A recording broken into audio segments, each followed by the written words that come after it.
CHAPTER VI of Napoleon I by Walter Geer. This recording is in the public domain. 6. 1797. From Rivoli to Campo Formio. The last Austrian attempt to relieve Mantua was made in January, 1797, and under the same commander.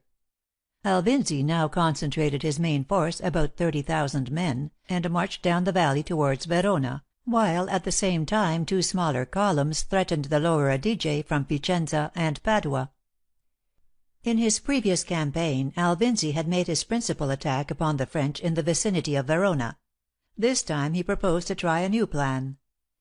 It was to advance with his main force, the Second Corps, from his headquarters in the Tyrol down the Adige upon Rivoli, while Provera with the First Corps advanced from his base at Bassano upon Verona and Lagnago. Accordingly, on the 10th of January, Alvinzi began to descend the Adige with 28,000 men, while Provera, having divided his corps of 17,000 men into two parts, marched upon Verona and Lagnago. Aside from the 10,000 soldiers under Serrurier who were besieging Mantua, Napoleon had only 32,000 men at his disposal. Informed that the Austrians were about to take the offensive, he hastened to Verona to await developments. On the 12th of January, Provera having approached Verona with one division, his force was attacked and defeated by the division of Masséna, nearly 1,000 Austrians being captured. The ease with which the Austrians were repulsed convinced Napoleon that Alvinzi was not making his main attack from this direction.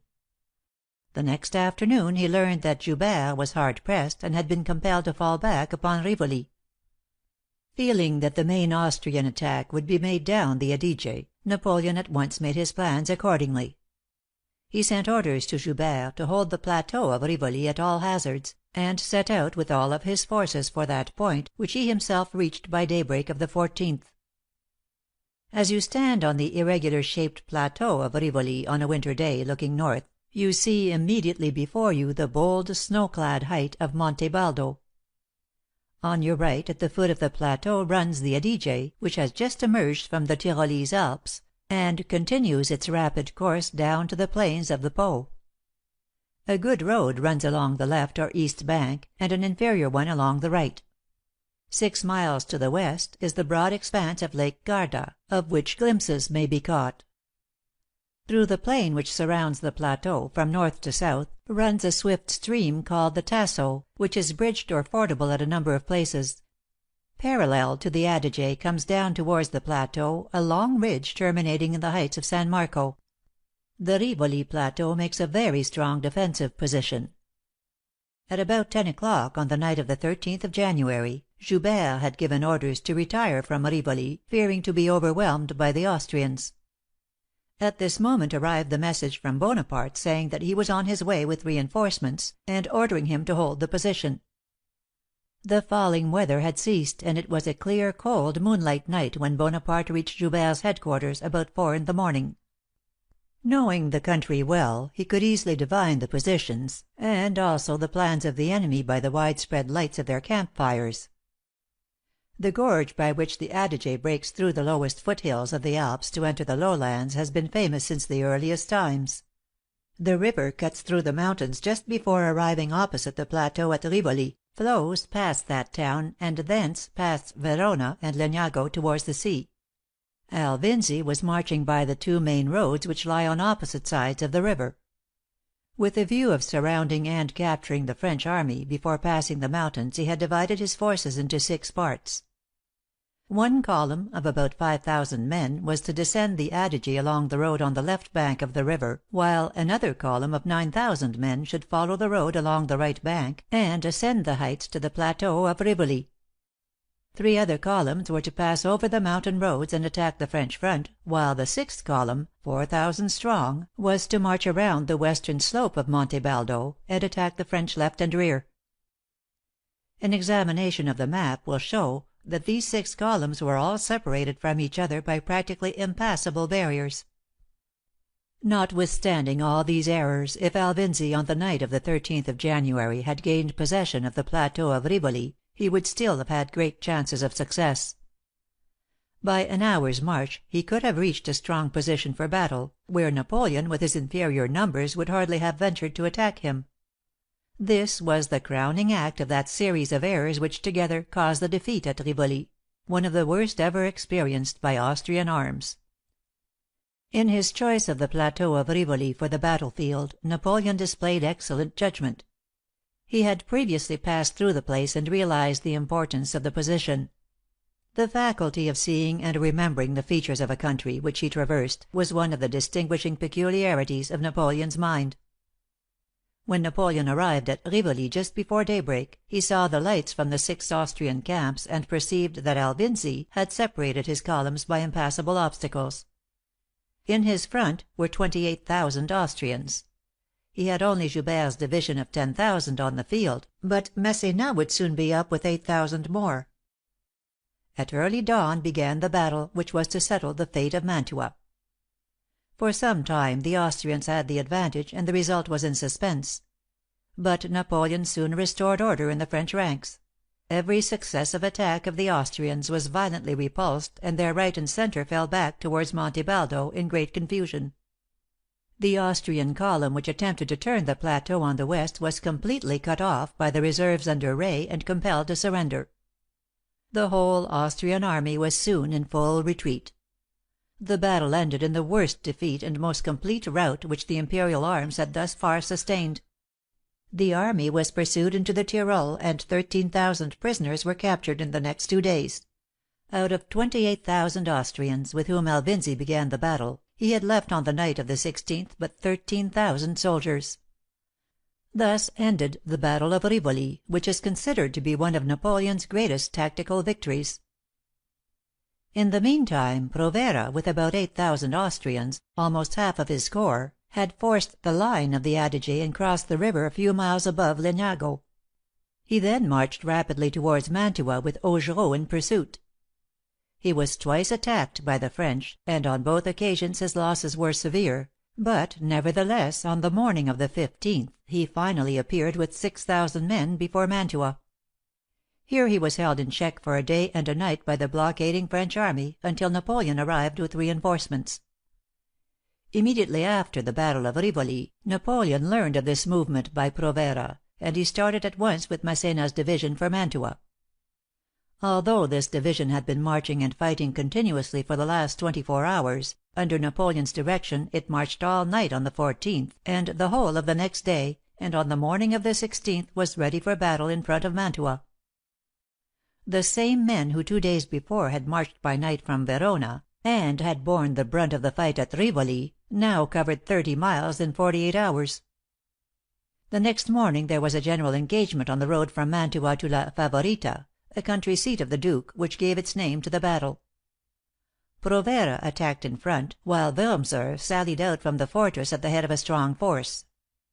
The latter was thrown back into the town by Serrurier, who commanded the besiegers, while Provera was attacked by Victor, and so badly beaten that he was forced to surrender his entire force.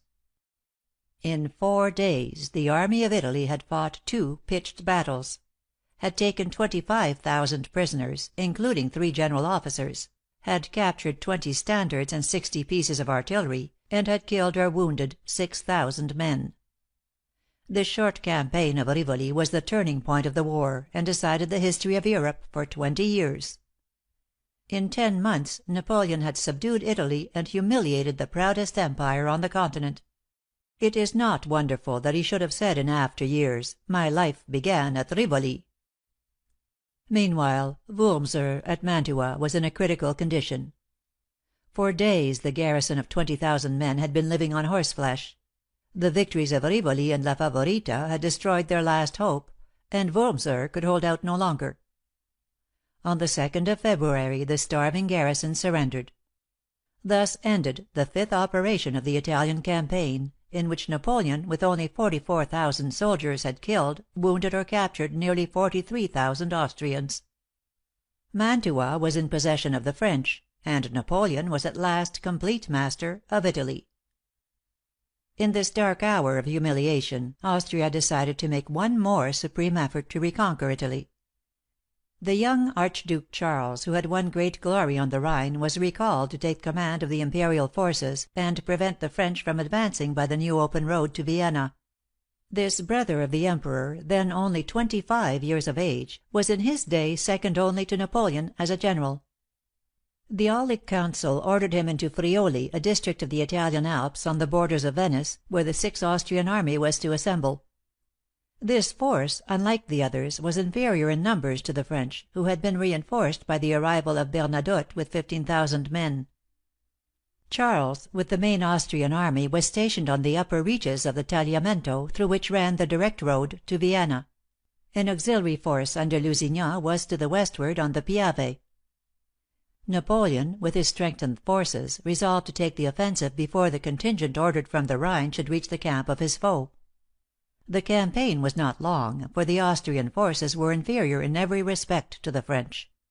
Masséna advanced by the Piave, captured part of the forces of Lusignan, and drove him northwards towards Belluno. Napoleon, leaving Joubert with 18,000 men to repress the Tyrol, marched rapidly to the Tagliamento, which he reached on the 16th of March, long before he was expected. During the following night the French forded the stream and took the Austrians by surprise. After a gallant fight of 3 hours, they retreated in good order. In the meantime, Masséna had advanced from the Tyrol and cut the most direct line of communication with the Austrian capital. Charles was therefore obliged to retreat due eastward into the valley of the Isonzo, behind the rushing river which he hoped would stop the French pursuit. The severe cold, however, had formed ice bridges in several places where the French easily crossed. Masséna captured Tarvis, thus closing the route by which the detachment from the Rhine was to arrive. After seizing both Trieste and Fiume, the only harbors on the Austrian coast, Napoleon crossed the pass of Tarvis and entered Germany. At the end of the month of March, Charles, with his army reduced by a fourth, was beyond the river Mur on the road to Vienna. Joubert in the Tyrol had not been so successful. The whole country had risen against him, but after several severe engagements, he forced his way into the valley of the Drave, and marched down that river to join Napoleon. Under the circumstances, Napoleon, on the last day of March, addressed to Charles what he called a philosophical letter, suggesting a suspension of hostilities. "Brave soldiers," he said, "make war and desire peace. Has not this one lasted 6 years? Have we not killed enough men and inflicted enough evils on sorrowing humanity?" He continued his pursuit, however, and after the capture of Leoben on the 7th of April, was within 100 miles of the Austrian capital. Then at last the Imperial Cabinet decided to treat for peace. The dismay in Vienna had been great, and all preparations had been made for the flight of the Imperial family to Hungary. Among the fugitives was a little girl of 6 years named Marie Louise. Who would then have imagined that 13 years later this little archduchess was to be the bride of the conqueror of Italy? The situation of Napoleon at Leoben was by no means secure, and he was glad to receive the Austrian plenipotentiaries. There was a revolutionary movement in Venice, and the Tyrol was aflame in his rear. Moreau had not crossed the Rhine as planned, and no help could be expected from that quarter. The peace party in Vienna, however, was too strong to be resisted, and the government was glad to accept the offer of Napoleon. On the 18th of April the preliminaries were closed and adopted. According to these, France was to have Belgium and the line of the Rhine. Austria obtained the mainland of Venice, together with Istria and Dalmatia. When the terms of Leoben reached Paris, they were ratified as a matter of course, even though they had been negotiated by an unauthorized agent. One thing, however, the directors notified Bonaparte he must not do, namely to interfere further in the affairs of Venice. This order reached him on the 8th of May, but just a week before Venice, as an independent state, had ceased to exist. The events which had transpired in Venetia during this last campaign gave Napoleon a good excuse for his action. Just at the moment that the peace negotiations were being conducted, the inhabitants of the Venetian mainland rose against the invaders, and there were massacres of the French at Verona and elsewhere. According to the secret articles signed at Leoben, the city of Venice was to have retained its independence, but her actions could now be chastised by annihilation. Venice could in fact indemnify the Hapsburgs for the further cessions which France exacted from them elsewhere. When Napoleon first entered Milan after the battle of Lodi in May 1796, he occupied the palace of the Austrian Archduke. On the occasion of his next visit he went to live in the Serbelloni Palace on the Corso Venezia, a few squares behind the cathedral. The Serbelloni is far handsomer than the royal palace, and probably the most beautiful of all the palaces of Milan. Here Josephine was installed by Napoleon when she came on from Paris. During the first weeks of the campaign, Napoleon was continually urging Josephine to join him in Italy. Finally yielding to his demands, she left Paris for Milan the last week in June, 1796. Here she passed most of the summer, except for a short visit to headquarters before the battle of Castiglione. Having resumed the siege of Mantua after this victory, Napoleon went to Milan, where he passed a fortnight with his wife. The Austrians then began a new offensive, and he was obliged to rejoin his troops. While Bonaparte was gaining his victories, Josephine was bored to death at Milan. At this time she wrote a letter to her aunt Madame Renaudin, who had just married the Marquis de Beauharnais, the father of her first husband. This letter shows the feeling of sadness which oppressed Josephine, separated from her children and her Parisian friends. The Duc de Serbelloni, who was going to Paris, was charged with the delivery of this epistle, which ran as follows: "Monsieur Serbelloni will tell you, my dear aunt, of the manner in which I have been received in Italy. All the princes have given me fête, even the Grand Duke of Tuscany, the brother of the Emperor. Well, I prefer to be a simple private individual in France. I do not care for the honors of this country. I am much bored. It is true that my health contributes much to make me sad. I am often indisposed. If good fortune could assure good health, I ought to be well. I have the most amiable husband that a woman could hope for. I have no chance to desire anything. My wishes are his. All day long he is in a position of adoration before me, as if I were a divinity. I could not have a better husband. Monsieur Serbelloni will tell you how much I am loved. He often writes my children, of whom he is very fond. He is sending Hortense by Monsieur Serbelloni a beautiful enamelled repeating watch surrounded by fine pearls; to Eugène a handsome gold watch." Early in December, 2 weeks after the battle of Arcole, Napoleon was once more back in Milan. Lavalette, who had just been appointed aide de camp, gives in his "Memoirs" an interesting account of the life at the Serbelloni Palace. The aides de camp of Bonaparte were then 8 in number. Miron, who had been killed at Arcole, and Murat, who had just been made a general, were no longer included in the number. The first aide de camp was Colonel Junot, afterwards Duc d'Abrantès, who had first attracted Napoleon's attention at Toulon by his bravery and natural wit. The second was the future Duc de Ragusa Marmont, colonel of artillery, who belonged to an old and highly considered family of Burgundy. He was a man of good education, of boundless ambition, and was deeply attached to his commander, whom he also had met for the first time at Toulon. Less brilliant than Junot and Marmont, but of a more stable character, was Duroc, the future Grand Maréchal du Palais, the devoted friend of Napoleon, who served in all the campaigns of the Empire until he was killed by his side at Bautzen in 1813. Among the other aides de camp were the young Louis Bonaparte, then just 18 years of age, and Lavalette, the future Directeur Général des Postes. The names of the remaining 3 never became known to fame. The 19th of February, a month after the battle of Rivoli, Bonaparte signed with the Pope the Treaty of Tolentino.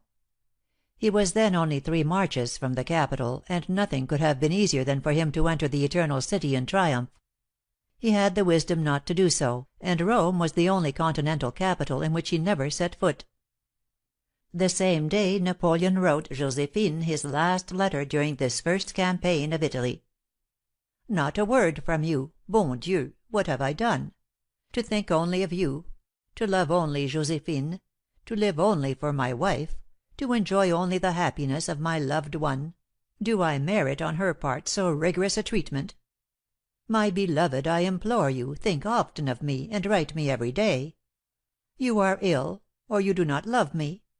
Do you then think that my heart is of marble? Write me, think of me, and love me. Pour la vie à toi." It is a matter of regret that the letters of Josephine to her husband during this same period have not been preserved, but it is to be presumed from Napoleon's constant reproaches, that she responded but rarely to his sentimental effusions. She did not hesitate to show his letters to her friends, saying with her funny Creole accent, "Est-il drôle, Bonaparte?" She was proud of him, she admired his glory, she was fascinated by his prestige, but she was not in love with him. If Napoleon later became less devoted, it was because he had not received that response to his tenderness which he had looked for. As Milan is one of the hottest places in Italy, during his second and last summer there, Napoleon left the heat of the city, and took up his residence at the lovely villa of Montebello, which is situated on the old Como road a few miles from the city. It was then a great country palace sitting far back from the high road in a large park with cool, shady avenues, pretty fountains, and all the exquisite loveliness of an Italian retreat. From the broad high terrace that ran around the front and sides of the villa, the Alps could be seen on one side, and the beautiful spires of the Milan Cathedral on the other. This beautiful villa is now a lunatic asylum. Here most of the members of his family rejoined him. Madame Bonaparte came with the desire of obtaining his approval of the marriage of her eldest daughter, Elisa. A suitor had presented himself in the person of Felix Bacciochi, of a poor but noble family of Genoa. Although his face was stupid and insignificant, he passed for a handsome man. The marriage had taken place at Marseilles the 1st of May, 1797, in spite of the formal opposition of Napoleon. It was to secure his pardon, and to persuade him to furnish a dot, that his mother now came to Milan. Napoleon finally gave his approval, and at the same time announced to his mother the marriage which he had arranged between Pauline and Leclerc. Pauline was then 16, and was extremely pretty, with a rare combination of beauty and grace. But she was an ignorant child who could hardly read or write. Leclerc was a handsome man of 24. He was small in stature, and although blond, bore some resemblance to Napoleon. Napoleon had first met him during the siege of Toulon. He had been attached to Napoleon's staff in Italy, and was highly esteemed by his commander. On the 14th of June the marriage was celebrated, with both civil and religious forms, by the express wish of Napoleon. At the same time he had blessed by the Church the civil union of Elisa and Bacciochi.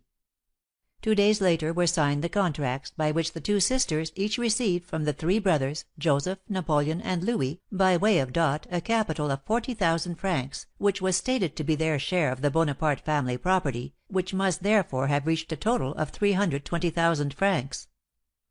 This family reunion, where there were so many elements of discord, was not prolonged.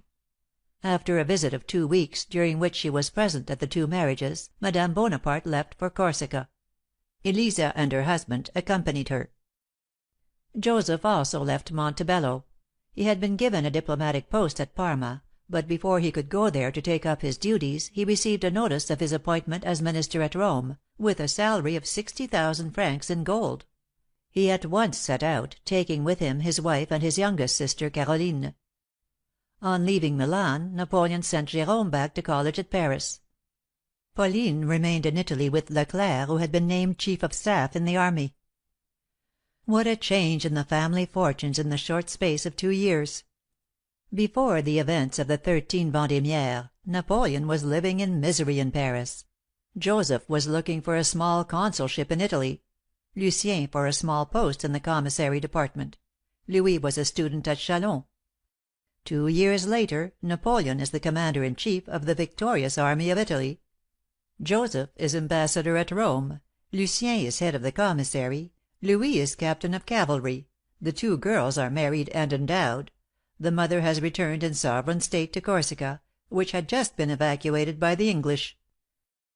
All of this is due to Napoleon; but there is not a single member of the family who is not seriously convinced that this good fortune is a tribute to his own merits. The blindness of Napoleon to the faults and weaknesses of his family is the feeble point of his mind, as it is also one of the most attractive sides of his heart. The 24th of June, 1797, Josephine again left Paris, and arrived at Montebello the 9th of July, where she spent several weeks. The early autumn of this year, which Napoleon and Josephine passed at the Serbelloni Palace in Milan, was perhaps the happiest period of their lives. the attention of Europe was more drawn to this palace than to all the residences of the emperors and kings. There the conqueror of Italy lived in regal style, surrounded by his military court. Beside him was Josephine, who already seemed like a sovereign. Bonaparte was then the favorite of the Milanese population, who waited for hours at the gates of the palace to see him come out. He was regarded by all the Italians as a fellow countryman, and this fact had contributed not a little to his success in Italy. At Milan, as later at Paris, Josephine admirably served the interests of her husband. By her antecedents, her relations, her character, she formed a connecting link between him and the personages of the Ancien Regime. "My marriage with Madame de Beauharnais," said Napoleon, "brought me in contact with a large element the cooperation of which was necessary in my system of fusion, one of the greatest principles of my administration, and one which specially characterized it. Without my wife I should never have been able to have any natural rapport with this party." The salon of the former Vicomtesse de Beauharnais in the Serbelloni Palace recalled the elegance and the traditions of the most brilliant circles of the Faubourg St. Germain. Josephine received the noble families of Milan with exquisite grace, and there reigned a kind of etiquette which contrasted in a singular manner with the democratic air of her husband. Josephine was then 34 years of age. Her dark and faded complexion was concealed by the rouge and powder which she employed with consummate art. She was adroit in hiding the imperfections of nature. The elegance of her form, the grace of her movements, the softness of her eyes, and the tone of her voice, all the harmony of her person, gave to her an exceptional charm. Add to this a Creole coquetry which was all the more agreeable because it seemed natural and involuntary, a conversation which pleased without ever being pretentious, a kindness of heart which was manifested on every occasion, manners which recalled the best traditions of the court of Versailles, an exquisite taste in dress, with toilettes which queens might have envied, and you can easily understand the charm which a woman so eminently fascinating exercised over the heart and mind of Bonaparte. In order to understand Bonaparte's share in the coup d'état of 18 Fructidor, it is necessary to review briefly the course of political events at Paris. At the time of the adoption of the new Constitution, it was generally thought that the Revolution was entirely a thing of the past. But soon Royalist revolts broke out in the West, and there was a communistic plot at Paris for the overthrow of the Directors. The Royalists began to gain ground. The elections for the renewal of a third part of the councils resulted in large gains for them, and they succeeded in electing to the Directory a constitutional Royalist, Barthélemy. Another Director, Carnot, also favored moderate opinions. A crisis rapidly developed between the Jacobin majority in the Directory and the two legislative councils in each of which the Royalists had the majority. The chief reliance of the Royalists was in Pichegru, the conqueror of Holland, a former Jacobin, who had now given his adhesion to the Royalist party. That their intrigues aimed at the restoration of the Bourbons has clearly been proved. Matters came to a crisis in July, when the majority of the Council sought to force on the Directory ministers who would favor Royalist aims. Barras and two other directors refused to listen to these behests, and this defiance of the deputies was received with acclaim by the army, but was not satisfactory to most civilians. Under these circumstances, Bonaparte's conduct was very cautious and reserved. In the month of May he sent to Paris his most trusted aide de camp, Lavalette, with instructions to keep aloof from entanglements and to report to him on the state of affairs. The last of July he sent to the directors a brief note stating that Augereau had requested leave to go to Paris, where his affairs call him. The double role which Bonaparte was playing was plainly shown in these preparations. His official envoy to Paris was the Jacobin general, the child of the Faubourg, Augereau, while his secret envoy to the capital was Lavalette, a man in whom he had complete confidence, whose manners and social relations were those of the Ancien Regime. Through Augereau he aimed to keep in touch with the Republicans; through Lavalette with the Royalists. Already he had in view that system of fusion which was to be the basis of his internal policy. His plan was to take advantage of the consequences of the coup d'état, and at the same time to appear clear of any complicity in the movement. Augereau was certain to act with energy, and so it turned out. He prepared to end matters by a single blow. When the time came, he occupied the strategic points of the capital, drew a cordon of troops around the Tuileries where the Councils sat, invaded the chambers of the deputies, and consigned to the Temple the Royalists there present, with their leader, Pichegru. Barthélemy was also seized, but Carnot, warned by a friend, fled during the early hours of this eventful day, 18 Fructidor, or the 4th of September. The remaining members of the Councils now passed severe laws which entrusted the Directory with extensive and almost absolute powers. Augereau fully expected that he would be one of the two directors to be elected in place of Carnot and Barthélemy, but to his great disappointment he was not chosen. While these events were happening at Paris, the negotiations with Austria had dragged on slowly through the whole summer and far into the autumn of 1797, mainly owing to the hopes of the Emperor that the disorder in France would result to his advantage. Such might have been the case had not Bonaparte, while striking down the Royalists at Paris through his lieutenant, retained his victorious army in Venetia, ready again to invade Austria should occasion arise. The coup d'état of Fructidor helped on the progress of the negotiations. That event seemed to render impossible, at least for the present, the return of the Royalists.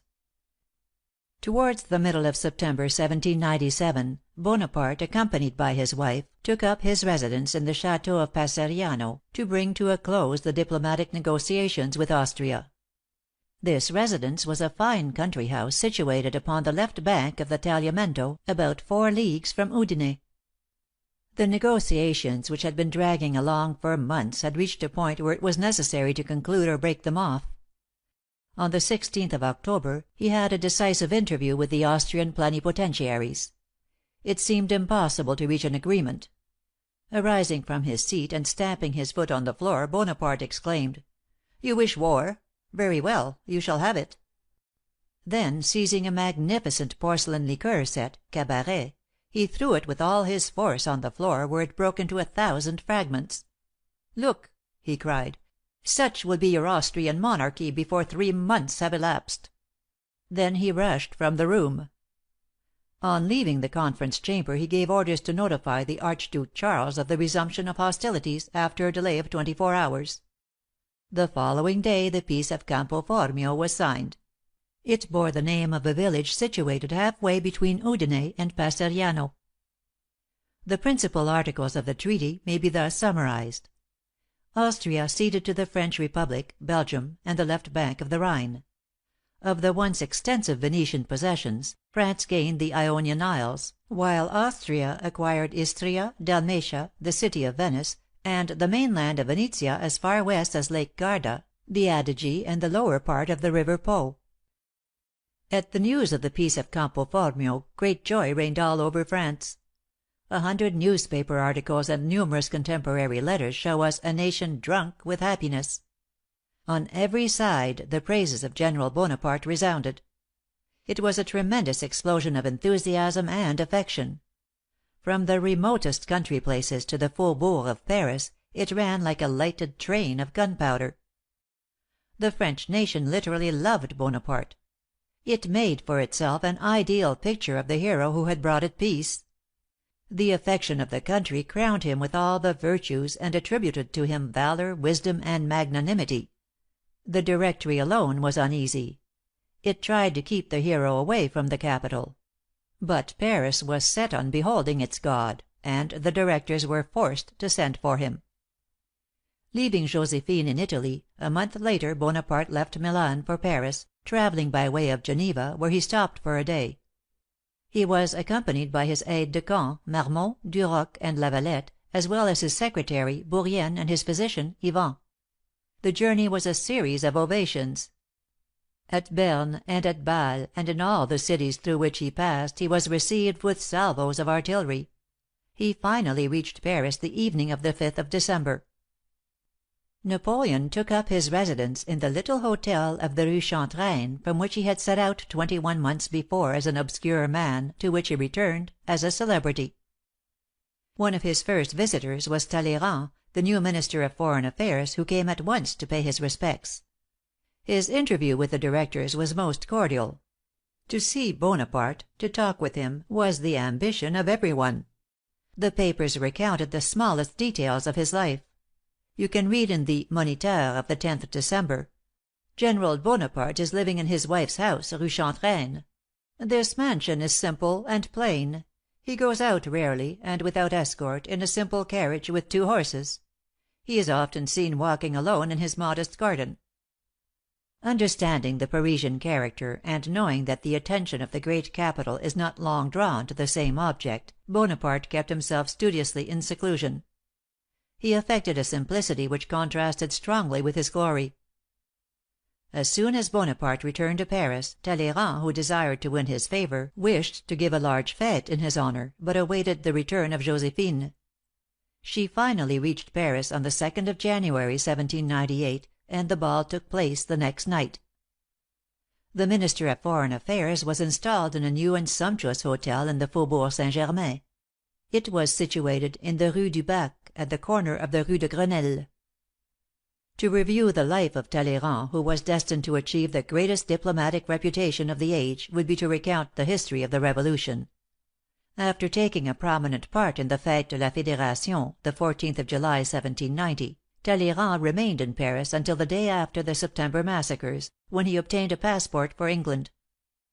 After a residence of over a year in London, at the beginning of 1794, he was expelled under the provisions of the Alien Act. He embarked for the United States, where he awaited events. An interesting account of his stay in America is given in the "Recollections" of the Marquise de la Tour du Pin. After the death of Robespierre, he made an attempt to secure permission to return to France. Finally, in September, 1795, his request was granted. On his return to Paris, early in the following year, he had a cordial reception.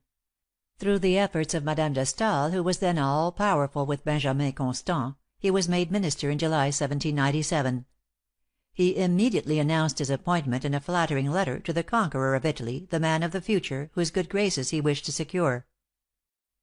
The fête to Bonaparte was a great success. The minister did the honors in an admirable manner. He loved display and etiquette. He had that cold politeness, that nonchalance doublée de malice, that exquisite tact, that science of the nuances, which distinguished the men of the Ancien Régime. He brought into the New World the manners of the court of Versailles. This ball, given by a former bishop, in an aristocratic mansion, was a sign of the times. Every one was tired of the rigors of the Revolution. All welcomed a return to the beaux jours de Marie Antoinette. During the 2 years that Napoleon had commanded in Italy, he had filled the world with the éclat of his victories. The coalition had been dissolved, and Austria had formally recognized the French Republic. 2 new republics like the French had been created, and all Italy had submitted to French laws and influence. The victories in Italy had caused alarm in Vienna, and forced the Aulic Council to recall 60,000 men from the Rhine, and thus enabled Moreau and Jourdan to resume the offensive, and carry the tricolor to the heart of Germany. More than 100 millions of francs had been levied in Italy, one half of which had supported the army, while the other half, transmitted to Paris, had been used for the expenses of the government and the support of the armies on the Rhine. The Louvre had been enriched by the masterpieces from the galleries of Parma, Florence, and Rome, which were valued at more than 200 millions. Happy days seemed assured for France, and for these she was indebted to the conqueror of Italy. Chapter VII.